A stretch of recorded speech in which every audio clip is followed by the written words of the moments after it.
જય માતાજી મિત્રો, હું છાયાબેન પટેલ તમારું સ્વાગત કરું છું અમારી યુટ્યુબ ચેનલમાં. કેમ છો મિત્રો? હું છું છાયાબેન, તો તમારું અમારી ચેનલમાં સ્વાગત છે. આજે આપણે બનાવીશું ખૂબ જ ટેસ્ટી અને હેલ્ધી ગોટલીનો મુખવાસ. તો જનરલી કેરી ખાઈને ગોટલા ફેંકી દેતા હોય છે, પણ આપણે અહીં ગોટલીમાંથી બે જુદી જુદી રીતે મુખવાસ બનાવીશું. તો આ ગોટલીનો મુખવાસ ટેસ્ટમાં એકદમ બેસ્ટ બને છે.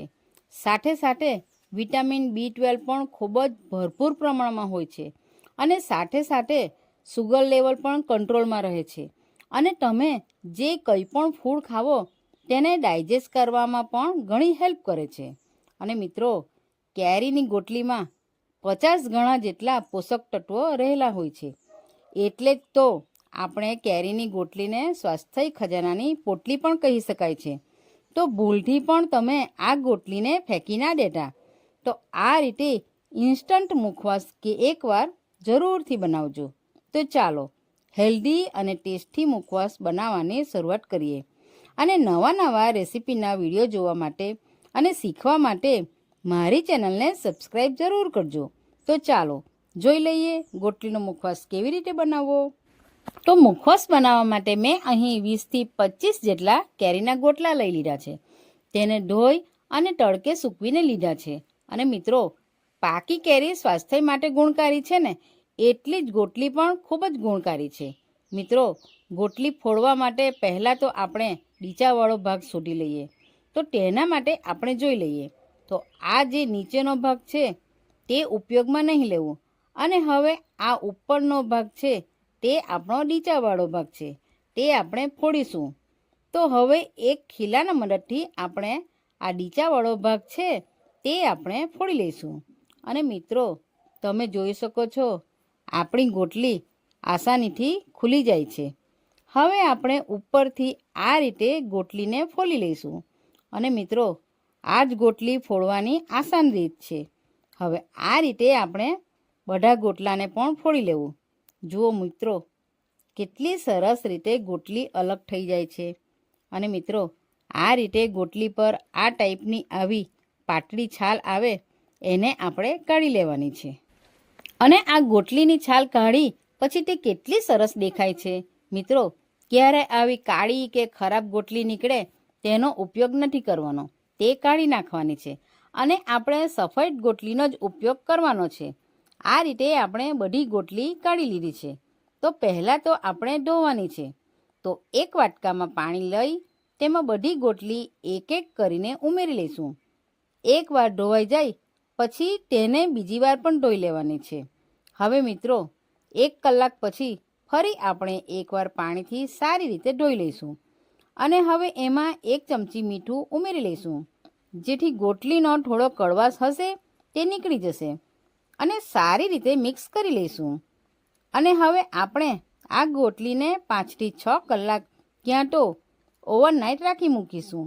મેં અહીં આખી રાત રાખી મૂકીશ. અને મિત્રો, 2 થી 3 કલાક પછી તમને જો ટાઈમ મળે તો એકવાર પાણી અવશ્ય ચેન્જ કરી લેવું. તો મિત્રો, આખી રાત રાખી મૂક્યા પછી સવારે તમે આ પાણી જોઈ શકો છો કેવું કાળું પડી ગયું છે. તો મેં પાણીને ફરીથી ચેન્જ કરી લીધું છે.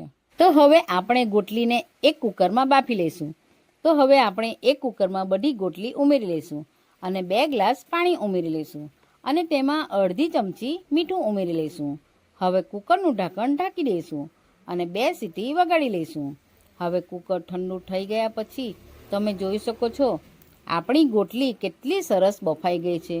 તો હવે એક ચમચાના મદદથી કાઢી લઈશું. આ રીતે આપણે બધી જ ગોટલી કાઢી લેવાની છે. અને 10 થી 15 મિનિટ ગોટલીને આપણે ઠંડી થવા દઈશું. તો હવે મિત્રો, આપણી ગોટલી પણ ઠંડી થઈ ગઈ છે. ચાલો તો હવે આગળની પ્રોસેસ કરીએ. તો મિત્રો, ગોટલીમાં જો બ્રાઉન પાર્ટ હોય તે કાઢી લેવાનો છે, નહીં તો ગોટલીમાં તેનાથી કડવાશ આવે છે. અને જો ઇઝીલી ના નીકળે તો તમે છરીના મદદથી પણ કાઢી શકો છો. તો હવે અહીં મેં એક છરી લીધી છે, તો તેનાથી આપણે પાતળી સ્લાઇસ કાપી લઈશું. આ જુઓ, તમને બતાવું કેટલી સરસ ગોટલી રેડી થઈ ગઈ છે.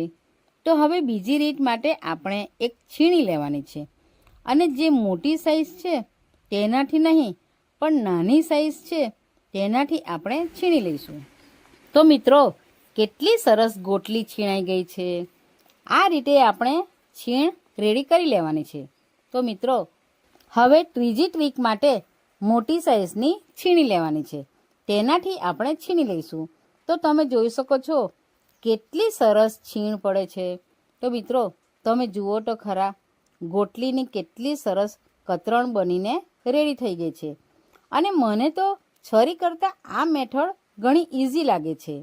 અને ફ્રેન્ડ્સ, આખું વર્ષ ગોટલી ખાવાથી જેને B12ની ખામી હશે તે પણ દૂર થઈ જશે. ચાલો તો હવે આપણે એને સૂકવી લઈશું. તો મેં અહીં કોટનનું કાપડ પાથરી ગોટલીને આપણે 7થી 8 કલાક સૂકવી લઈશું.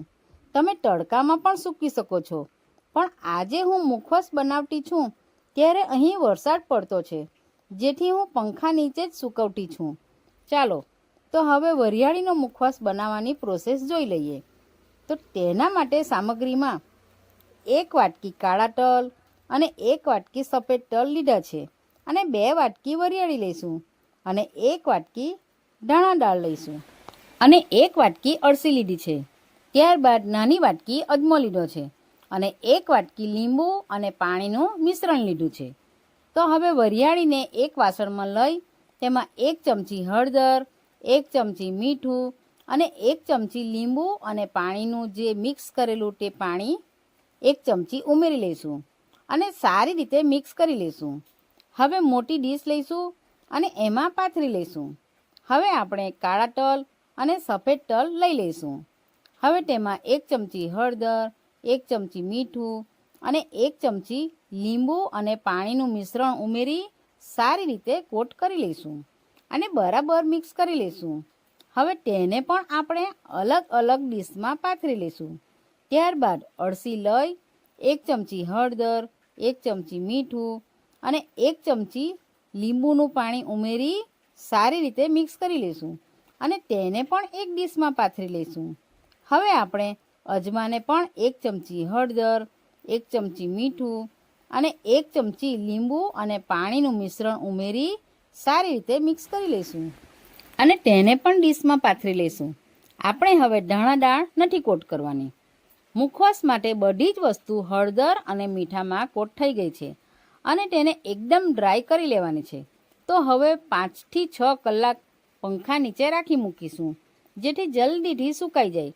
ચાલો તો મિત્રો, આપણી મુખવાસની સામગ્રી સુકાઈ ગઈ છે, તો તેને આપણે શેકી લઈશું. તો તેના માટે એક કઢાઈ લઈશું અને કઢાઈમાં વરિયાળી ઉમેરી લઈશું અને મિત્રો આપણે તેને ધીમા તાપે જ શેકવાનું છે.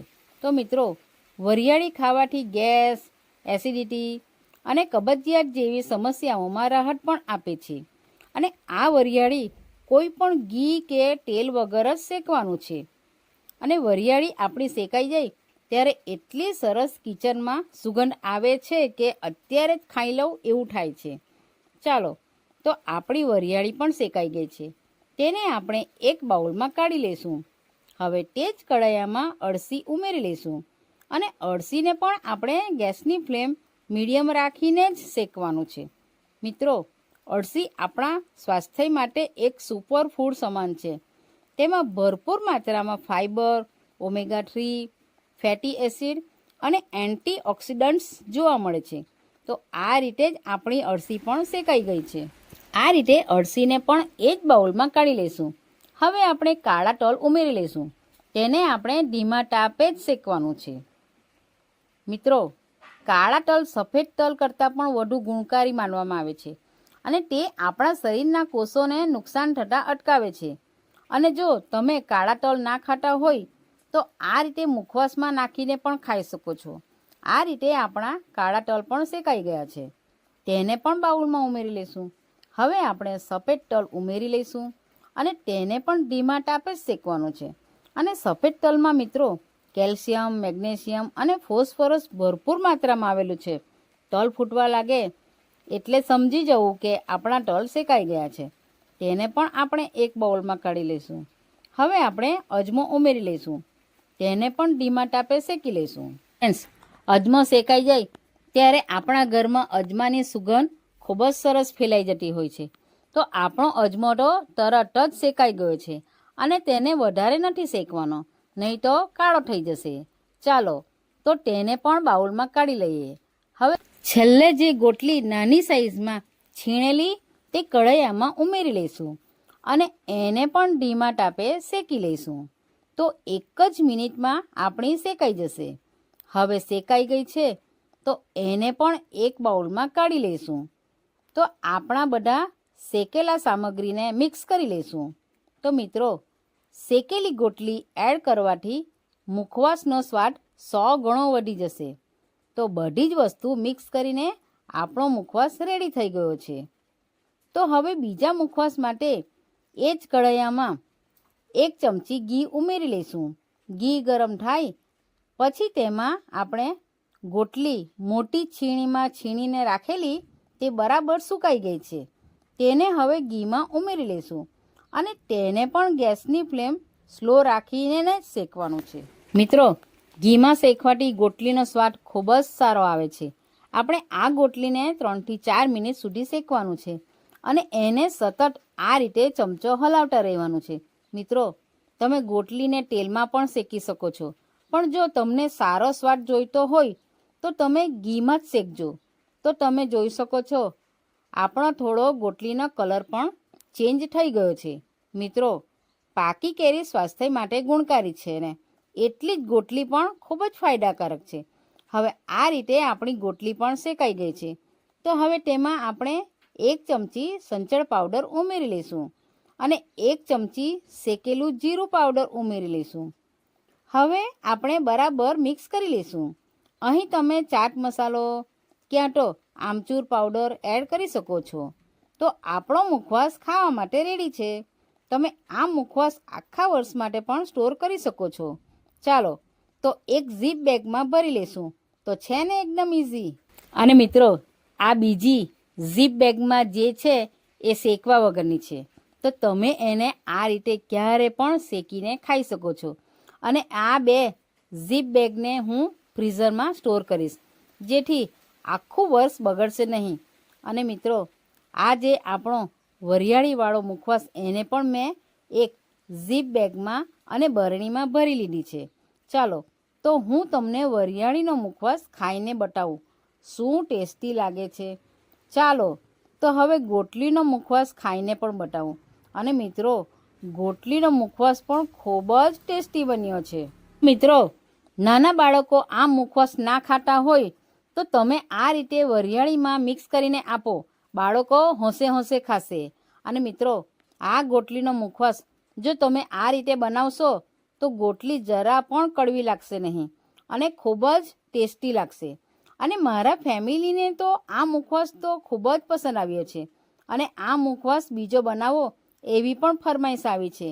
તો મિત્રો, તમે આ રેસીપી ચોક્કસથી ટ્રાય કરજો અને તમને આજની આ રેસીપી કેવી લાગી તે મને કોમેન્ટ કરીને ચોક્કસથી જણાવજો. તો ચાલો ફરી મળીશું આપણે એક નવી રેસીપી સાથે. આવી જ અવનવી રેસીપી જોવા માટે અમારી ચેનલને સબસ્ક્રાઈબ કરો અને બાજુમાં બેલ આઇકન દબાવવાનું ભૂલતા નહીં જેથી નવી નવી રેસીપીની નોટિફિકેશન આવતી રહે. તો ચાલો મળીએ બીજા વિડીયોમાં. આવજો.